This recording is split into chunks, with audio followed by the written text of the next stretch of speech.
I'm very happy to be here.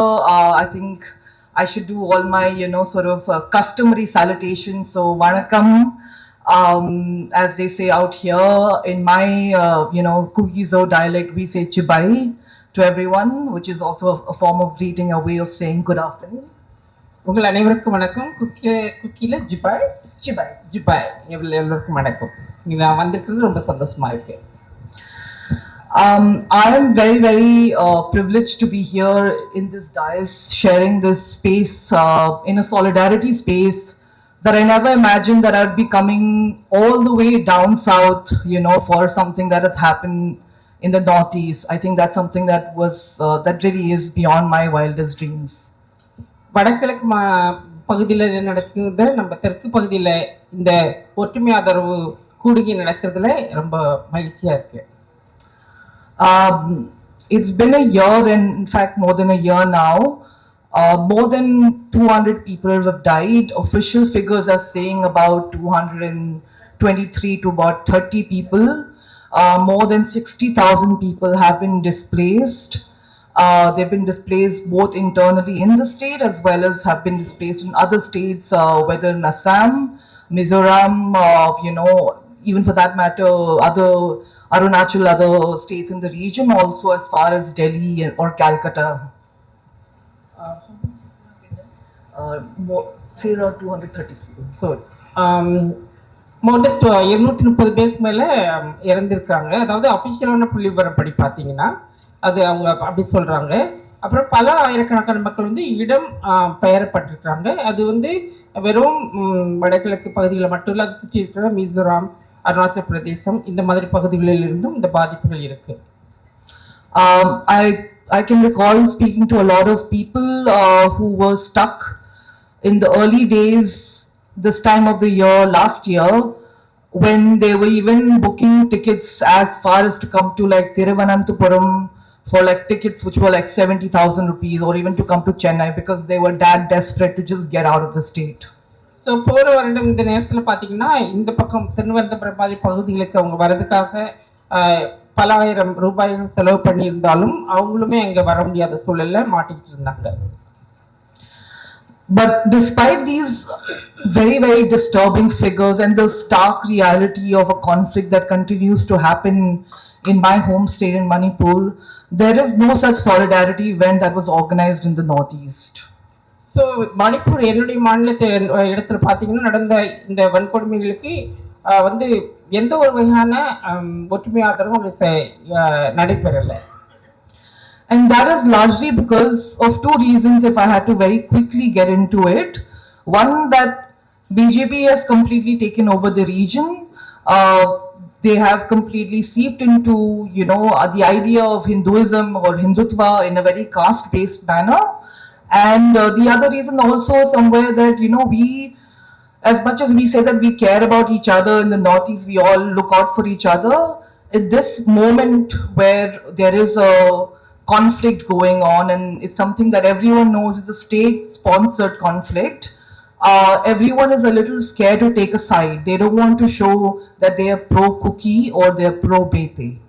So இரண்டு மிக முக்கியமான காரணங்களாக இருக்குது. ஒன்று வந்து பார்த்திங்கன்னா அரசாலவே கட்டுப்படுத்தி விடப்பட்ட வன்கொடுமைகள், அப்புறம் மக்களுக்கு மத்தியில் இருக்கக்கூடிய ஒற்றுமையுமே அவங்க பிரித்தாளும் சூழ்ச்சியில் அதை வந்து செயல்படுத்துகிறாங்க. ஒருத்தருக்கு ஒருத்தர் ஆதரவு தெரிவிக்கும் சூழல் கூட அங்கே இல்லை. அப்படி ஆதரவு தெரிவிக்கும் பொழுது அவங்களுக்கும் ஆபத்து நிலவக்கூடிய சூழல் தான் இருந்துச்சு. But I'm not here today as the representative of any one community. I, of course, do belong to the Kuki-Zo community, but I do not come here representing them or as a journalist from that community.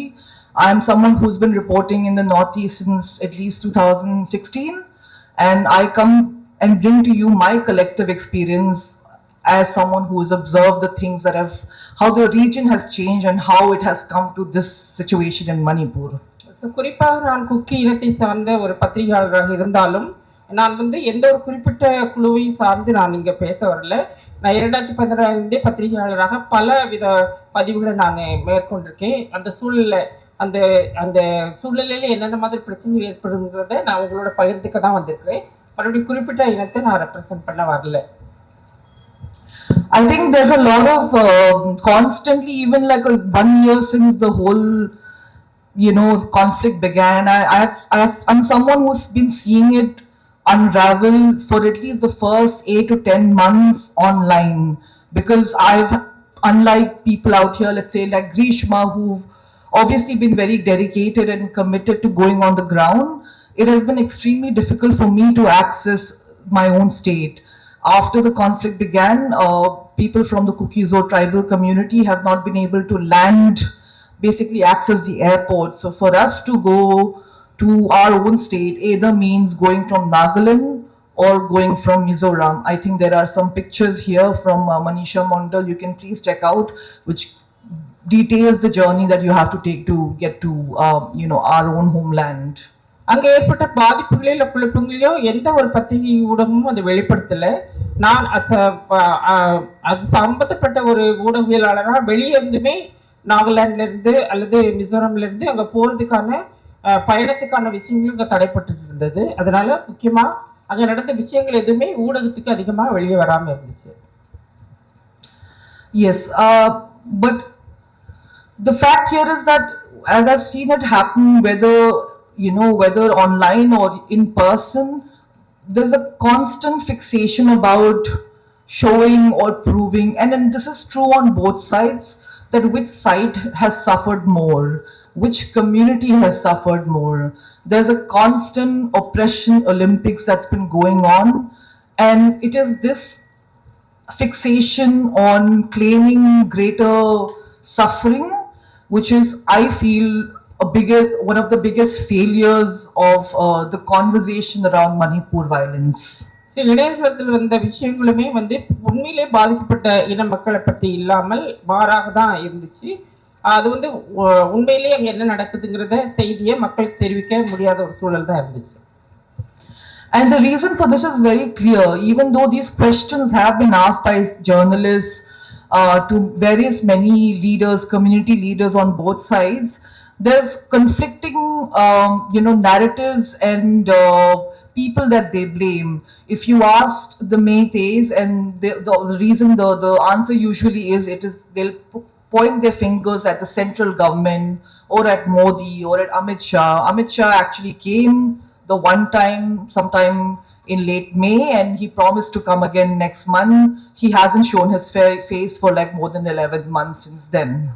So பாதிக்கப்பட்ட தலைவர்களை நம்ம சந்தித்து அவங்கள விளக்கி கேட்கும் பொழுதும் அவங்களுமே ஒருத்தர் மாற்றி ஒருத்தர் பணி சொல்லிட்டு தான் இருந்தாங்களே தவிர, அல்லது அரசையும் மோடி அவர்களையும் அமித்ஷா மாதிரி ஆட்களையும் அவங்க குறை சொல்லிட்டு இருந்தாங்களே தவிர உண்மையான நிலவரங்கள் யாருக்குமே தெரிவிக்கப்படல. நடுவில் அமித்ஷா அந்த அங்கே வருகை புரிந்திருந்தாரு, திருப்பி அவர் வருவதாகவும் சொல்லியிருந்தாரு, அதுக்கப்புறம் அவர் வரல அங்கே. But the thing again here, the issue with this kind of positioning of only blaming the center is that for a lot of Meitei people, or at least the narrative that I have seen them or heard them kind of constantly narrating, is that there is a lack of accountability, centered on the state government or the chief minister, who in this case, and if you look at the chain of command, it is the state government or the chief minister who is the executive in the state, and there is no blame put on him. He is often in fact described as a scapegoat. பொதுவாக அவங்க மத்திய அரசு தான் அதிகமாக குறை சொல்லிட்டு இருந்தாங்களே தவிர அந்த மாநிலத்தை ஆண்டுட்டு இருக்கிற பிஜேபி அரசையும் அந்த முதல்வரையும் அவங்க எந்த ஒரு விஷயத்தையும் அவரை பற்றி குறிப்பிடல. குறிப்பாக மேற்கு இனத்தை சார்ந்தவர்கள் தவறான சித்தரிப்பு தான் வெளிப்படுத்திட்டு இருந்தாங்க. The narrative often from the Kukizo side is that it is only and only the state government to be blamed, as of course they are technically correct that the whole power and the executive control is with the state government, it is with the CM.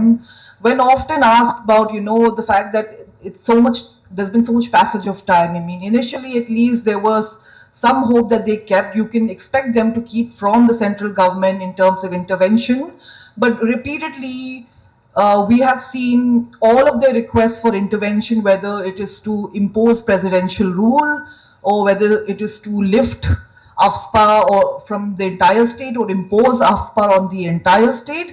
All of these requests have been repeatedly failed, yet they do not ever still, I mean, the leaders from the Kuki-Zo community question or really criticize the central government.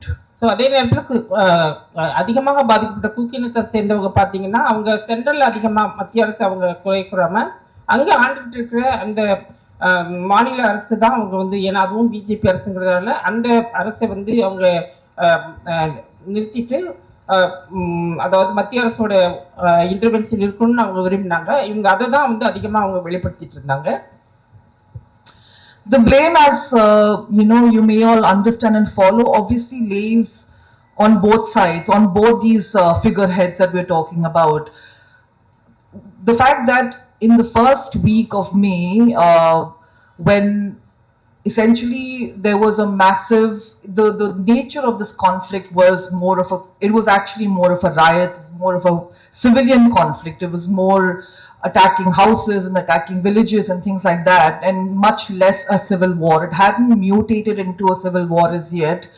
Back then, this is state government figures that was given to Reuters that said that 77 Kuki-Zo people had died versus 11 Meiteis.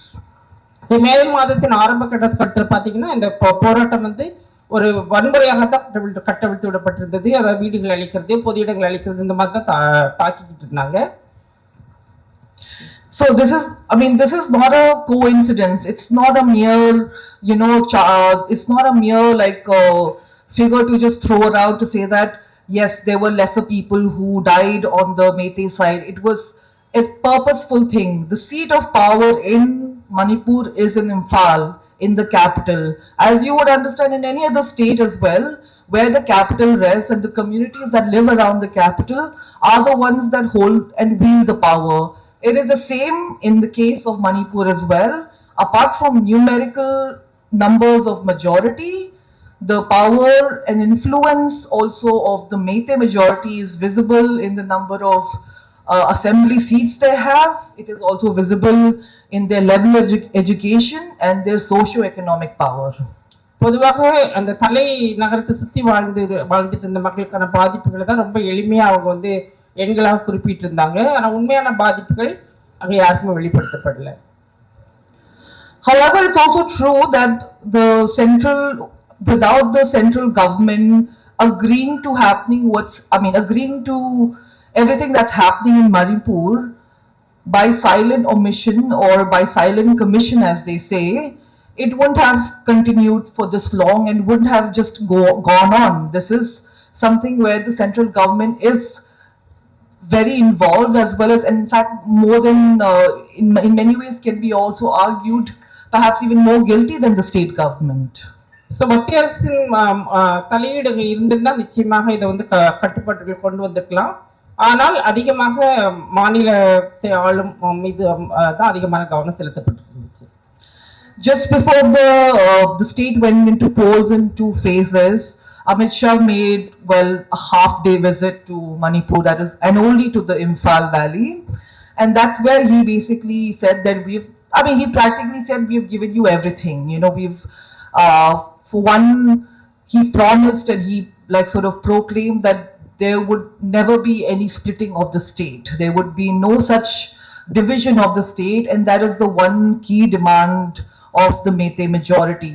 But he's also reiterated, and that's true, that whether it were demands of not extending the suspension of operation with the Kuki-Zo militant groups, or whether it was ending the free movement regime in the border shared with Myanmar, all of these demands were actually, for the time being, at least until election happens, agreed to, which were coming from the Meitei group. So ஆரம்பத்தில் மாநிலத்தை 2 குழுக்களாக அவங்க பிளவுபட்டப்போ அமித்ஷா வந்திருந்தாரு. நிச்சயமாக இந்த மாநிலம் 2ஆக பிரிக்கப்படாதுங்கிற வாக்குறுதியை கொடுத்தாரு. ஆனால் உண்மையான பிரச்சனை மியான்மர் பார்டரில் நடந்த விஷயங்களா இருக்கட்டும், மற்ற விஷயங்களையும் மற்றபடி சந்தேகத்துக்கிடமான அதாவது பிரச்சனைகள் ஏற்படுவதற்கு முக்கிய காரணமாக இருக்கிற குக்கியின மக்களுக்கு மத்தியில் என்ன நடக்குது, அல்லது அமைதி கமிஷன் நம்ம ஏற்படுத்தி அதற்கான தீர்வுகளை காணலாம் அப்படின்னு அவர் வாக்குறுதி கொடுத்தாரு. So both sides have suffered. There's no disputing that, and both sides suffer in their own unique ways. But here it's very important, as in any war and as any conflict, to be able to see which side is sort of essentially suffering on account of the violence or which has been suppressed, and which side, or at least which side is patronized, which side is being shown as to be the protector. Even as we know, like we see all over the country, and these attempts are also being made in the elections in Tamil Nadu to, kind of to kind of appeal to kind of invigorate this supremacy of the Hindu upper caste identity. So it is not to say that, even for that matter, that Hindu upper caste would not suffer in what would be the BJP idea of a Hindu Raj, but it is happening in their name. It is something that it is a politics that is meant to patronize them, and it is a politics that's meant to suppress the minorities. So உண்மையிலே என்ன நடந்துச்சு, உள்பெரும் வெளிவரதுக்கு முன்னாடி தமிழகத்தில் நடந்த அந்த முன்னெடுப்புகளாக இருக்கட்டும், அல்லது உண்மையிலேயே இந்துக்களாக இருக்கிறவங்க வந்து ஆதிக்கமாக இருக்கிறாங்களா அப்படிங்கிற செயல்படுறாங்கிறத உண்மையை வெளிக்கொண்டுவதற்கு மிக அதிகமான முயற்சிகள் எடுக்கப்பட்டுள்ளன. Someone posted on Twitter recently that this is not this whole politics that the BJP is playing everywhere is not a Hindu-Muslim polarizing campaign. It's an Islamophobic campaign. That's something that I've seen throughout the time in Manipur. It is not a Meitei Kuki-Zo polarizing campaign. It has always been a Kuki-Zo vilification campaign. So அதிகமாக நடந்த பிரச்சாரங்கள் கூட இது வந்து இந்துக்கள் மற்றும் இஸ்லாமியர்களுக்கு நடக்கிற அவங்க மீது வெறுப்பை ஏற்படுத்தக்கூடிய பிரச்சாரங்கள் தான் இருந்தது தவிர உண்மையான எல்லாரும் என்னன்னு யாருக்கும் தெரியல. And this vilification has been going for a very long time. I will not go too much into the background of it, but as many people out here have reported, and it's been said a lot, and continues to be said, I would really expect I would really in fact encourage you to speak to any of your Meitei friends or any of your Meitei leaders for that matter, thought leaders, and and ask them, where do these terms like illegal immigrants, narco terrorists, poppy cultivators, where do they come from? உண்மையிலே பிரச்சனையாக குறிப்பிடப்பட்ட அந்த அதாவது எல்லை தாண்டி வந்தவர்கள் குறித்தோ இல்லை போதை பொருட்கள் பயிரிடுவது குறித்தோ அதுக்கான எந்த ஆதாரமும் அங்கே இல்லை. Both sides in this, in a state like Manipur, I've always maintained that there are no virgins. Everyone's got their hands soiled.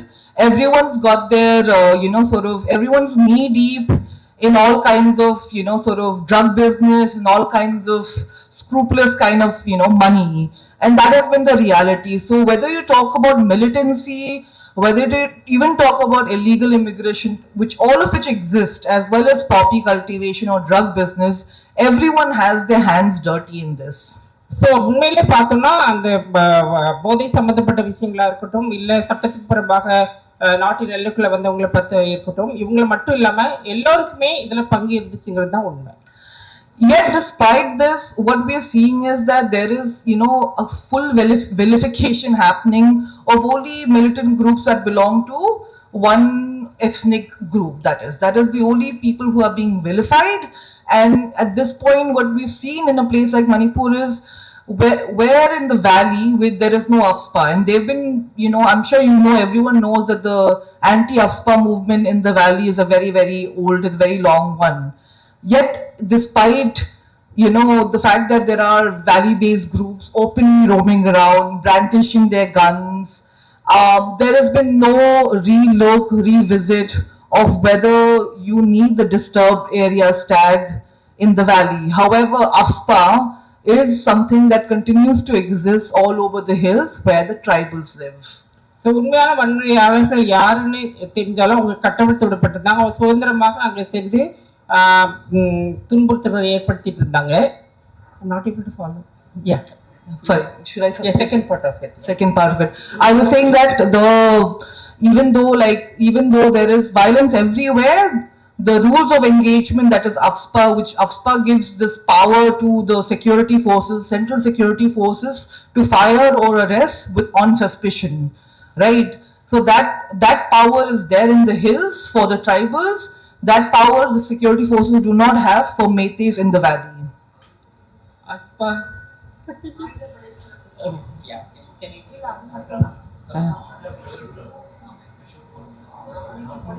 I'll just repeat that. That's Armed Forces Special Powers Act. Yeah. It is a law that has been in place in the many northeastern states for the longest time to curb insurgency, to stop insurgency. What the central government has done is it gives army, it gives central security forces the power to fire, shoot, kill, or arrest, detain anyone on suspicion of being an insurgent or being a militant.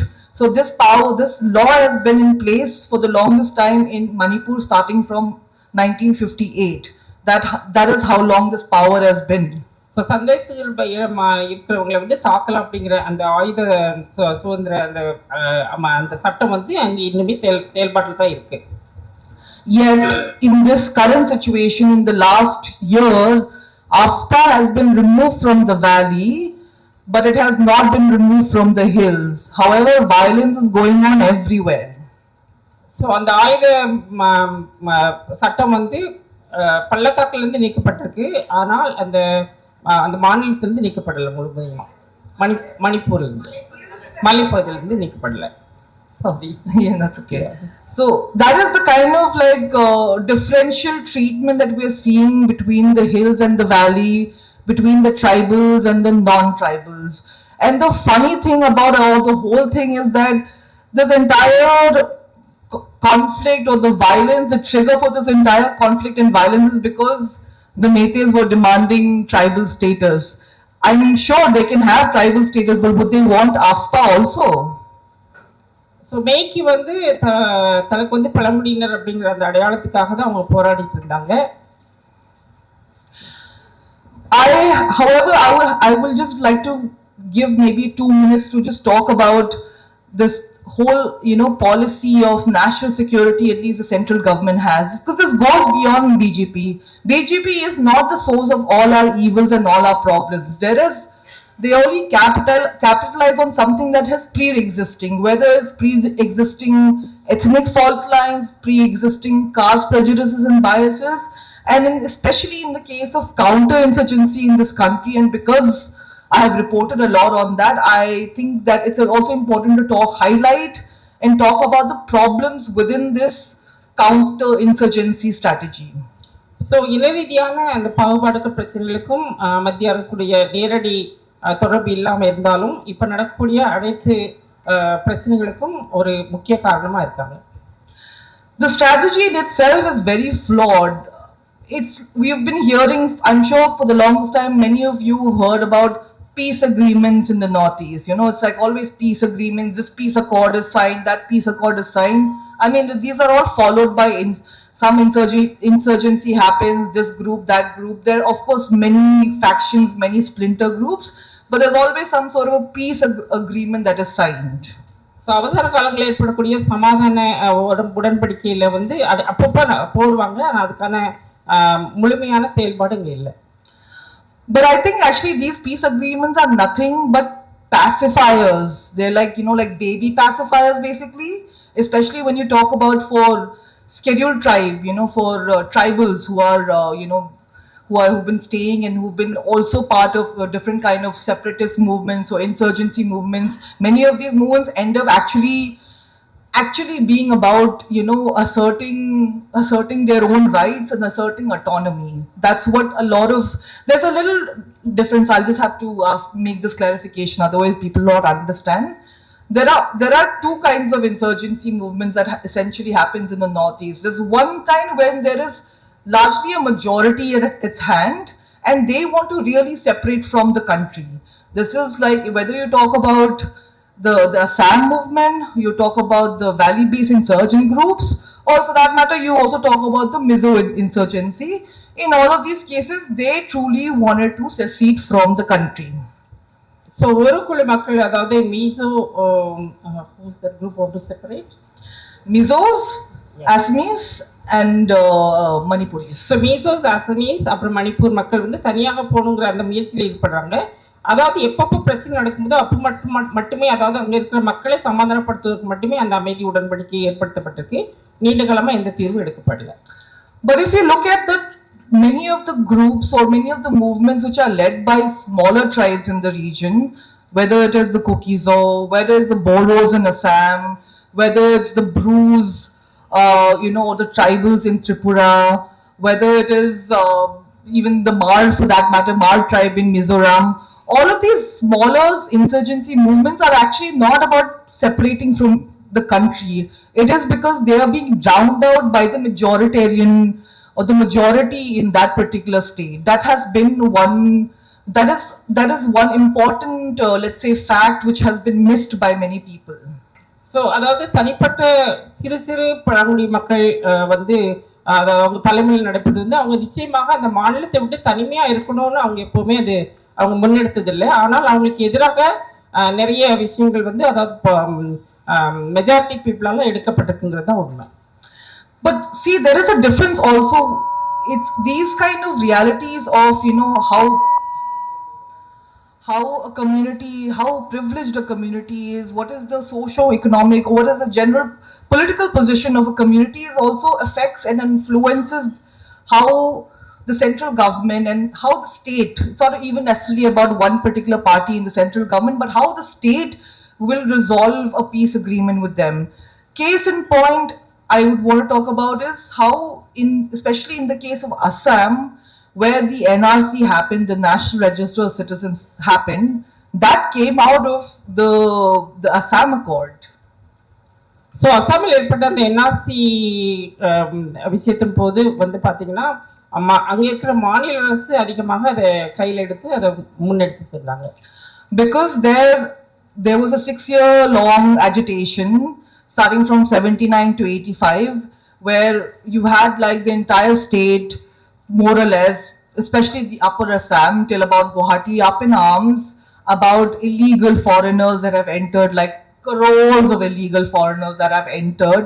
And this whole stage was also set by many of the majoritarian civil society groups that were very, very active in the state, not to mention also with a little help, if not more, by the RSS.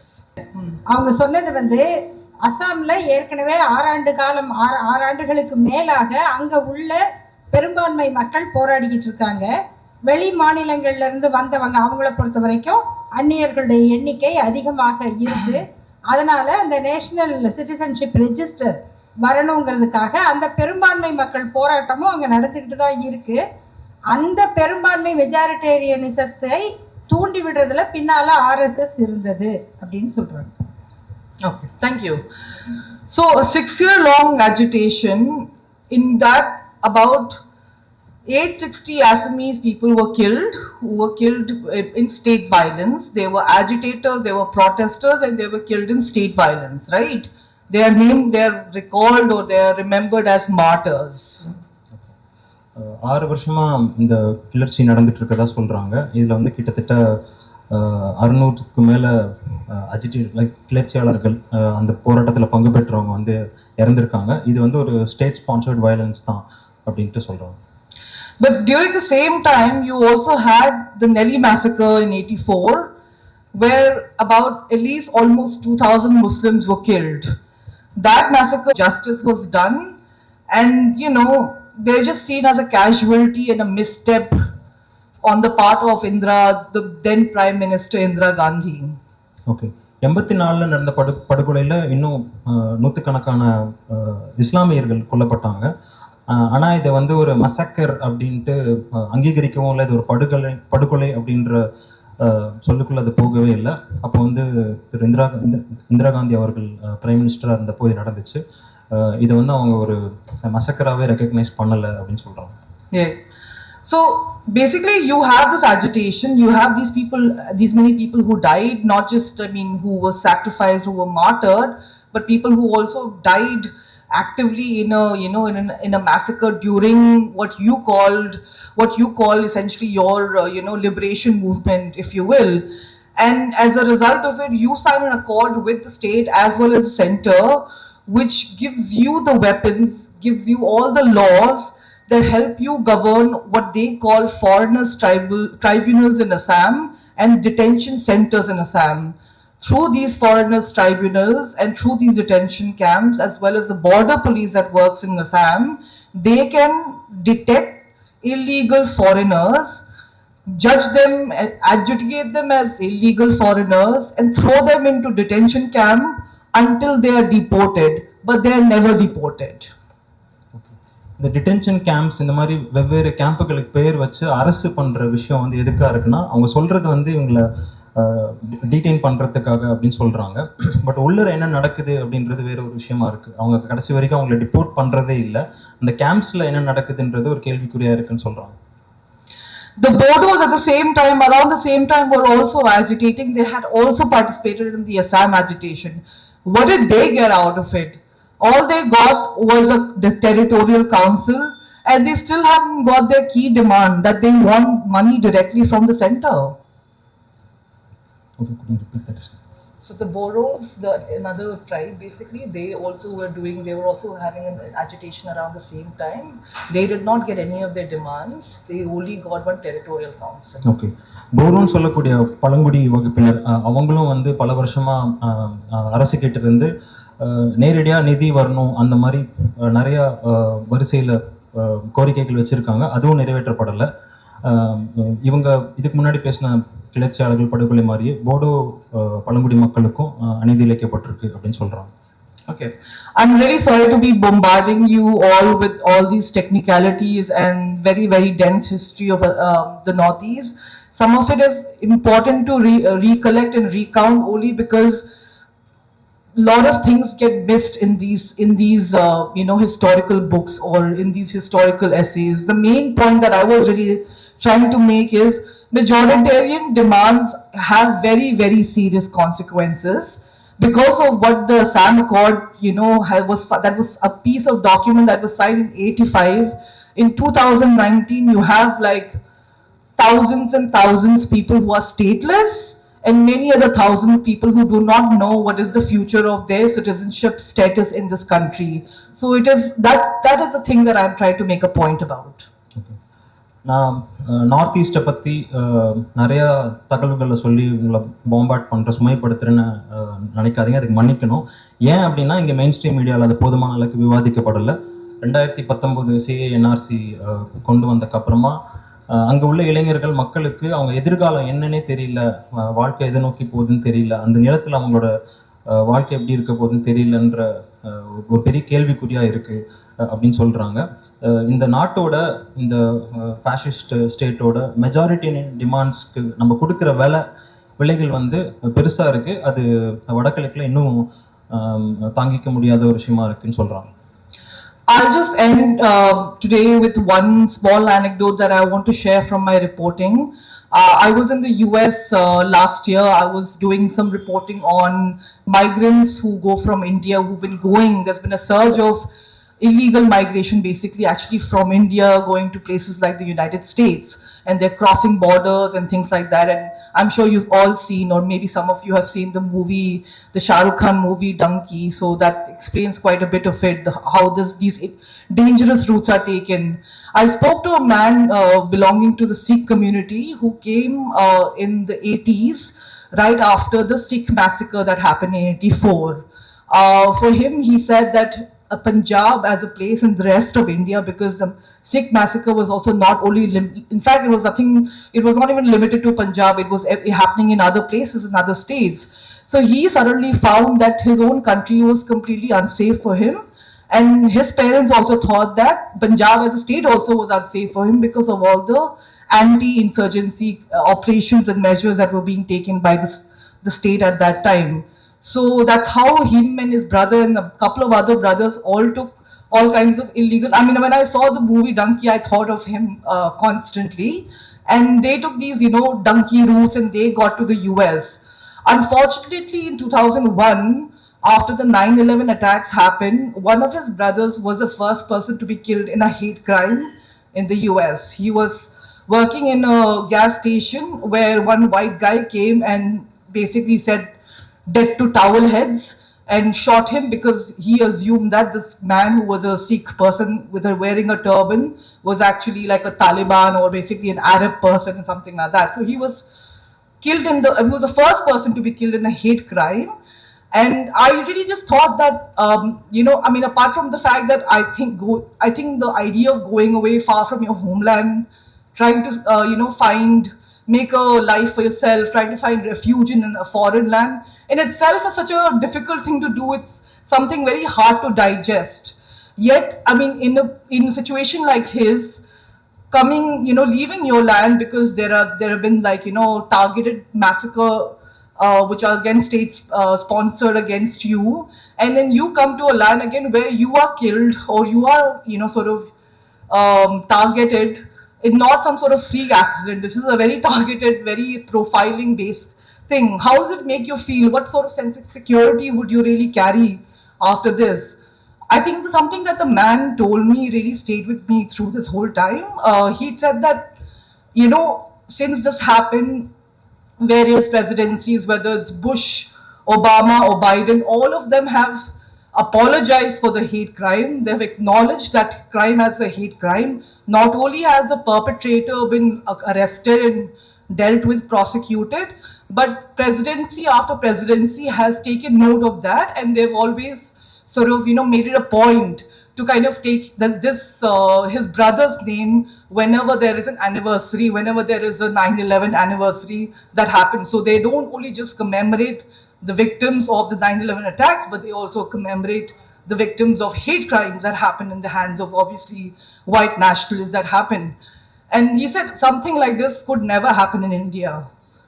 And that's the reality that we live in. And I think that's one of the very sort of, sorry, I think I've gone ahead, but that's the very sad note that we live in, that there's very little space for truth and reconciliation. There is no acknowledgement from state governments for any massacres or pogroms that have ever happened. So at this point, I think it's very likely that we will be refugees in different areas, in different states, or perhaps even in different countries. இந்த வடகிழக்கு சூழலை வந்து அவங்க பஞ்சாபோட சுச்சுவேஷனோட compare பண்ணுறாங்க. டன்கின்ற ஷாருக் கான் நடித்த படத்தை பற்றி சொல்கிறாங்க. அந்த படத்தில் வந்து அமெரிக்காவுக்கு போயிட்டு அங்கே தான் ஒரு சீக்கியர் அப்படின்றதுனால அவர் வாழ்க்கையில் நடக்கணும். அந்த படம் பார்க்கல, இங்கே சொன்னதுலேருந்து நான் சொல்கிறேன்.